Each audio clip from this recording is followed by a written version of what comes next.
Halo semuanya, perkenalkan nama saya Farel Pizon, NPM 2041-1207 dari kelas Pasar Modal Indonesia, matkul Misiwi. Di sini saya akan menjelaskan mekanisme pasar modal Indonesia. Presentasi kali ini saya akan mengupas tuntas tentang mekanisme pasar modal di Indonesia. Kita akan memahami peran vitalnya bagi ekonomi perusahaan dan investor.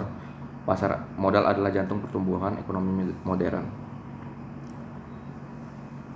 Yang akan saya bahas pertama yaitu penawaran umum perdana atau IPO.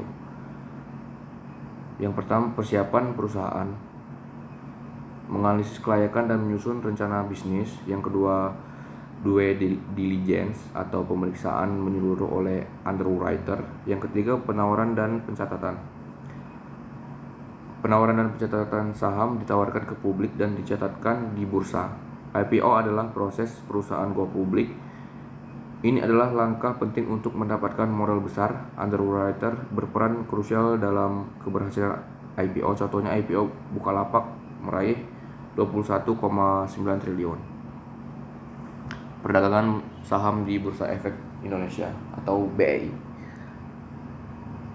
Yang pertama saya akan menjelaskan ada order matching atau sistem mencocokkan pesanan beli dan jual. Yang kedua, jenis order atau market order dan limit order digunakan. Yang ketiga, jam perdagangan. Untuk jam perdagangan Senin sampai Jumat itu dari jam 9 pagi ke jam 9 sore. Perdagangan saham di BEI menggunakan sistem pencocokan order. IHSG adalah indikator utama pasar saham Indonesia. Investor dapat memilih jenis order yang sesuai dengan strategi mereka. Peran lembaga clearing dan penjaminan LKP. Yang pertama itu ada KPI, PT Clearing atau PT Clearing Penjaminan Efek Indonesia. Yang kedua, penjaminan mengurangi risiko gagal bayar. Yang ketiga itu penjaminan itu ada integritas menjaga efisiensi pasar. LKP seperti KPI memastikan transaksi saham berjalan lancar. Mereka mengurangi risiko gagal bayar. Settlement risk atau settlement risk ini penting untuk menjaga kepercayaan investor dan stabilitas pasar. Peran kustodian sentral. Yang pertama itu perannya penyimpanan efek secara terpusat. Yang kedua ada penyelesaian, proses penyelesaian transaksi efek. Yang ketiga ada CBES. CBES adalah sistem utama KSEI untuk efisiensi. KSEI adalah kustodian sentral yang menyimpan efek sistem CBES, meningkatkan efisiensi dan keamanan transaksi. Ini mengurangi risiko fisik dan mempercepat penyelesaian. Pengawasan pasar modal. Yang pertama ada OJK, Otoritas Jasa Keuangan. Yang kedua, perlindungan investor atau melindungi dari praktik ilegal. Yang ketiga, penegakan hukum terhadap manipulasi dan insider trading. OJK berperan sebagai pengawas utama pasar modal. Mereka itu melindungi investor dari praktik ilegal, penegakan hukum yang tegas, menjaga integritas pasar. Produk investasi lain di pasar modal. Yang pertama ada obligasi. Obligasi itu adalah surat utang pemerintah dan korporasi.